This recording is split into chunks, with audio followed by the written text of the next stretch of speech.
Lutong Simpleng Pinoy, good morning! Good morning. Rosie and Marianne. Now, nag-prepare po kami ng fruit salad macaroni.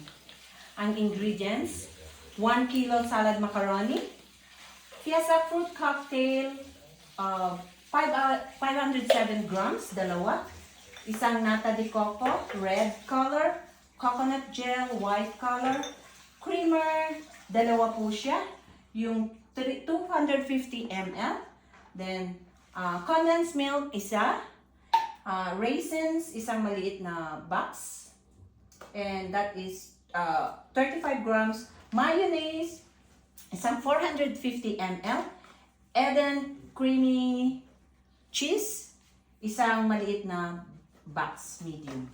Now, 10 to 15 minutes preparation lang po to. So, binoil po namin yung macaroni for 5 minutes. Then, hinalo po namin ang lahat ng mga ingredients.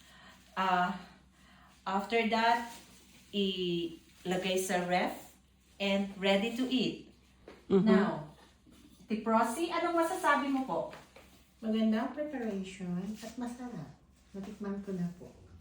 Thank you! Happy Sunday! Okay, Happy Sunday. thank you.